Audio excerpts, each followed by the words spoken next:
Price ಅಲಾಡ್. ಕರ್ತನ ನಾಮಕ್ಕೆ ಸ್ತೋತ್ರ ಉಂಟಾಗಲ್ಪಡಲಿ. ಪ್ರೀತಿಯುಳ್ಳ ದೇವ ಜನರೇ, ಯೇಸು ಕ್ರಿಸ್ತನ ಹೆಸರಿನಲ್ಲಿ ನಾನು ನಿಮ್ಮನ್ನು ವಂದಿಸುತ್ತೇನೆ. ಧರ್ಮೋಪದೇಶ ಕಂಡ 7ನೇ ಅಧ್ಯಾಯ 15ನೇ ವಚನದಲ್ಲಿ ವಾಕ್ಯವು ಈ ರೀತಿಯಾಗಿ ಬರೆಯಲ್ಪಟ್ಟಿದೆ.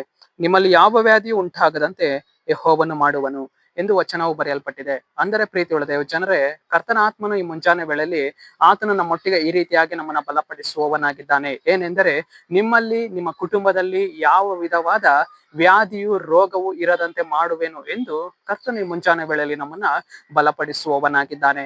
ಇವತ್ತು ನಮ್ಮ ಕುಟುಂಬದಲ್ಲಿ ಅನೇಕ ವಿಧವಾಗಿರುವಂತಹ ರೋಗಗಳು, ಬಾಧೆಗಳು ಅದೇನ್ ಮಾಡಿದೆ, ಹೋರಾಡಿಕೊಂಡಿವೆ, ನಮ್ಮನ್ನ ಬಾಧಿಸ್ತಾ ಇವೆ. ಅನೇಕ ವಿಧವಾದಂತಹ ಒಂದು ಸೋಲುವಿಕೆಗಳು ನಮ್ಮ ಶರೀರವನ್ನ ಅದು ಬಾಧಿಸಿಕೊಂಡಿವೆ. ನಾವು ಹೋಗ್ಬೇಕು ಕರ್ತನ ಸಮ್ಮುಖಕ್ಕೆ, ಸ್ವಾಮಿ ನನ್ನ ಜೀವಿತದಲ್ಲಿ ಇರುವಂತಹ ಈ ರೋಗ ಅನ್ನುವಂತಹ ಕಾರ್ಯವನ್ನ ತೆಗೆದಾಕ್ರಿ, ವ್ಯಾಧಿಗಳನ್ನ ತೆಗೆದಾಕ್ರಿ. ನೀವ್ ಹೇಳಿದ್ದೀರಾ, ನಮ್ಮ ಮಧ್ಯದಲ್ಲಿ ಇರುವಂತಹ ರೋಗಗಳನ್ನ ನಾನು ತೆಗೆದಾಕ್ತೇನೆ, ನಿಮ್ಮ ಕುಟುಂಬವನ್ನ ನಾನು ಗುಣಪಡಿಸ್ತೇನೆ ಅಂತ ನೀವು ಹೇಳಿದ್ದೀರಿ. ಅದೇ ಪ್ರಕಾರವೇ ನಮ್ಮನ್ನ ನೀವು ಗುಣಪಡಿಸ್ರಿ ಅಂತ ಹೇಳುವಾಗ ಕರ್ತನ ಆತ್ಮನು ಖಂಡಿತವಾಗಿಯೂ ನಮ್ಮ ಕುಟುಂಬದಲ್ಲಿ, ನಮ್ಮ ಶರೀರದಲ್ಲಿ ಆತನ ಆಳ್ವಿಕೆಯನ್ನ ಮಾಡಿ ನಮ್ಮ ಜೀವಿತದಲ್ಲಿ ಹೋರಾಡಿಕೊಂಡಿರುವಂತಹ ಎಲ್ಲ ವಿಧವಾದ ರೋಗಗಳನ್ನ, ವ್ಯಾಧಿಗಳನ್ನ, ಬಾಧೆಗಳನ್ನ, ಕಣ್ಣೀರನ್ನ ಆತನ ಏನ್ ಮಾಡುವವನಾಗಿದ್ದಾನೆ, ಮಾರ್ಪಡಿಸುವವನಾಗಿದ್ದಾನೆ. ಪ್ರೀತಿಯುಳ್ಳ ದೇವ ಜನರೇ, ಅದೇ ವಚನ ಇಲ್ಲಿ ಬರೆಯಲ್ಪಟ್ಟಿದೆ. ನಿಮ್ಮ ಮಧ್ಯದಲ್ಲಿರುವಂತಹ ವ್ಯಾಧಿಗಳನ್ನ ನಾನು ತೆಗೆದಾಕ್ತೇನೆ, ನಿಮ್ಮ ಮಧ್ಯದಲ್ಲಿರುವಂತಹ ರೋಗಗಳನ್ನ ನಾನು ಗುಣಪಡಿಸ್ತೇನೆ ಎಂದು ಇಲ್ಲಿ ವಚನ ಬರೆಯಲ್ಪಟ್ಟಿದೆ.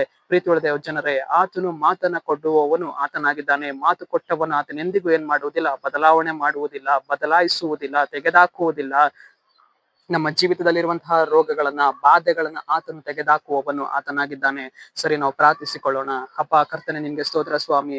ಈ ಮುಂಚಾನೆ ವೇಳೆಯಲ್ಲಿ ದೇವರೇ, ಈ ವಾಕ್ಯ ಭಾಗ ಸಂದೇಶವನ್ನ ನೋಡ್ತಾ ಇರುವ ಜನಗಳನ್ನು ಸಂಧಿಸ್ರಿ ಕರ್ತನೆ. ನಿನ್ನ ಜನರ ಜೀವಿತದಲ್ಲಿ ಸ್ವಾಮಿ ನಿನ್ನ ಕ್ರಿಯೆಯನ್ನ ಮಾಡಿ ಅಪ್ಪ, ಅವ್ರ ಮಧ್ಯದಲ್ಲಿ ಕ್ರಿಯೆ ಮಾಡ್ತಾ ಇರುವಂತಹ ಎಲ್ಲ ವಿಧವಾದ ರೋಗ ವ್ಯಾಧಿಗಳನ್ನ ನೀವು ಮಾರ್ಪಡಿಸ್ರಿ, ತೆಗೆದಾಕ್ರಿ. ಅದಕ್ಕಾಗಿ ಸ್ತೋತ್ರ. ನಜರೇತಿನ ಯೇಸುವಿನ ನಾಮದಲ್ಲಿ ತಂದೆಯ ದೇವರೇ, ಆಮೆನ್, ಆಮೆನ್.